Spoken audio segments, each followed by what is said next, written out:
Assalamualaikum warahmatullahi wabarakatuh. Apa kabar anak-anakku sekalian? Mudah-mudahan kalian baik-baik saja. Pada kesempatan kali ini kita akan membahas mapel pendidikan agama Islam, materi khutbah, tabligh dan dakwah. Selanjutnya, sebelum kita lanjutkan, Bapak mohon untuk kalian supaya menyimak dengan baik dan memperhatikan dengan baik penjelasan materi yang akan Bapak laksanakan sekarang. Kita langsung saja ke penjelasan materi yang pertama, yaitu tentang khutbah, pengertian khutbah. Khutbah berasal dari kata atau dari bahasa Arab, yaitu khotoba yakhtubu khutbatan, bermakna memberi nasihat dalam kegiatan ibadah, seperti sholat dalam ibadah sholat Jumat, sholat Idul Fitri, sholat Idul Adha dan yang lainnya. Khutbah menurut istilah ini ya, khutbah berarti kegiatan ceramah kepada sejumlah orang Islam dengan syarat dan rukun tertentu yang berkaitan langsung dengan keabsahan atau kesunahan ibadah. Misalnya khutbah Jumat untuk sholat Jumat, khutbah nikah untuk kesunahan akad nikah. Khutbah diawali dengan hamdalah, sholawat, wasiat, takwa dan doa. Yang kedua, tabligh ya.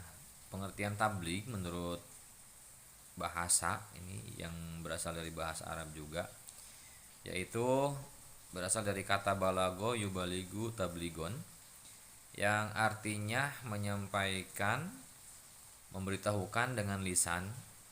Nah, menurut istilah, tabligh adalah kegiatan menyampaikan pesan Allah Subhanahu wa taala secara lisan kepada suatu orang Islam atau lebih untuk diketahui dan diamalkan isinya. Misalnya Rasulullah SAW memerintahkan kepada sahabat yang datang di majelisnya untuk menyampaikan suatu ayat kepada sahabat yang tidak hadir. Dalam pelaksanaan tabligh, seorang mubalik, orang yang menyampaikan tabligh, biasanya menyampaikan tablighnya dengan gaya dan retorika yang menarik. Ada pula istilah tabligh akbar, yaitu kegiatan menyampaikan pesan Allah Subhanahu wa taala dalam jumlah pendengar yang cukup banyak. Selanjutnya, pengertian dakwah secara bahasa masih berasal dari bahasa Arab, yaitu dari kata da'a yad'u da'watan, yang berarti memanggil, menyeru, mengajak pada suatu hal, yang menurut istilah dakwah adalah kegiatan mengajak orang lain, seseorang atau lebih ke jalan Allah Subhanahu wa taala. Secara lisan atau perbuatan, di sini dikenal dengan adanya dakwah bil lisan dan dakwah bil hal. Kegiatan dakwah bukan hanya ceramah tetapi juga aksi sosial yang nyata, misalnya santunan anak yatim, sumbangan untuk membangun fasilitas umum dan lain sebagainya.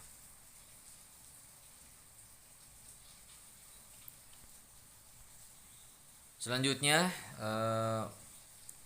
pentingnya khutbah.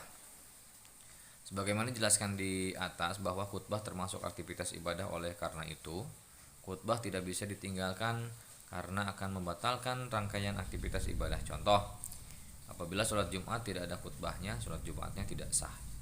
Apabila wukuf di Arafah tidak ada khutbahnya, maka wukufnya tidak sah.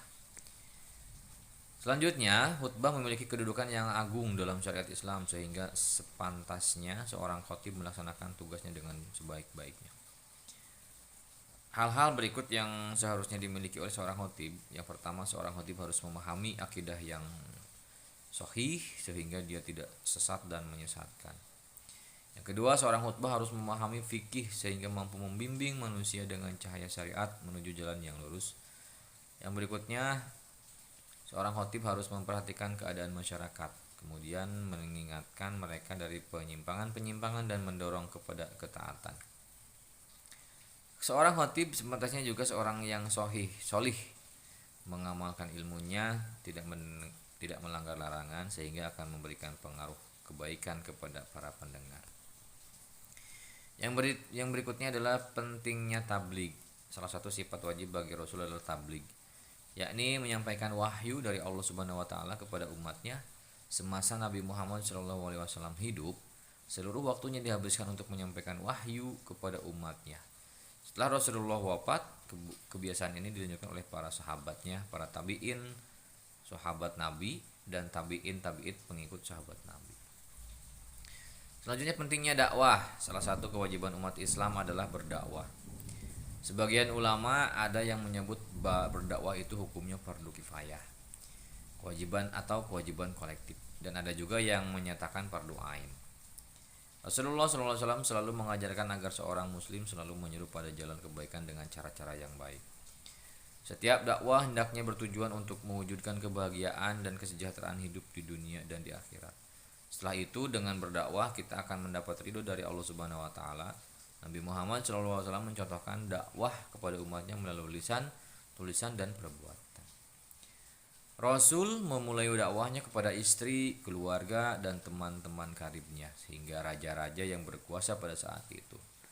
Di antara raja-raja yang mendapat surat atau risalah Rasulullah SAW adalah Kaisar Heraklius dari Bizantium, Mukaukis dari Mesir, Kisra dari Persia atau Iran, dan Raja Najasyi dari Habasyah atau dari Ethiopia.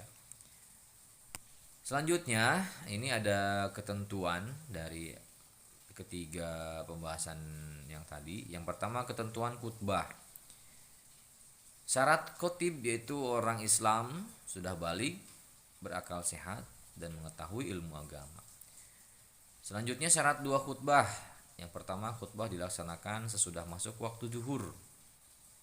Ini untuk khutbah Jumat. Khatib duduk di antara dua khutbah. Selanjutnya khutbah diucapkan dengan suara yang keras dan jelas. Selanjutnya tartib. Lalu ada rukun khutbah. Yang pertama membaca hamdalah, membaca syahadatain, membaca sholawat, berwasiat takwa, membaca ayat Al-Quran pada salah satu khutbah, dan berdoa pada khutbah kedua. Jadi ada 6 ya rukunnya. Sunnah khutbah. Yang pertama, khatib berdiri ketika khutbah, mengawali khutbah dengan memberi salam. Khutbah hendaknya jelas, mudah dipahami, tidak terlalu panjang.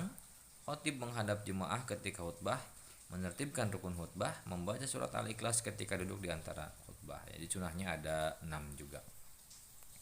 Selanjutnya ketentuan tabligh. Tabligh artinya menyampaikan, orang yang menyampaikan disebut mubaligh. Ketentuan-ketentuan yang harus diperhatikan dalam melakukan tabligh adalah sebagai berikut. Yang pertama syarat mubaligh yaitu orang Islam, yang kedua baligh, ketiga berakal, dan keempat mendalami ajaran Islam. Jadi harus mengetahui atau ahli ilmu ya. Yang berikutnya etika dalam menyampaikan tabligh. Ya, seorang mubaligh yang pertama harus bersikap lemah lembut, tidak kasar dan tidak merusak. Yang kedua menggunakan bahasa yang mudah dimengerti. Yang ketiga mengutamakan musyawarah dan berdiskusi untuk memperoleh kesepakatan bersama. Yang keempat, materi dakwah yang disampaikan harus mempunyai dasar hukum yang kuat dan jelas sumbernya. Yang kelima, menyampaikan dengan ikhlas dan sabar sesuai dengan kondisi psikologis dan sosiologis para pendengarnya atau penerimanya. Yang berikutnya yang keenam, tidak menghasut orang lain untuk bermusuhan, merusak, berselisih, dan mencari-cari kesalahan orang lain. Selanjutnya ketentuan dakwah. Dakwah artinya mengajak. Orang yang melaksanakan dakwah disebut dai.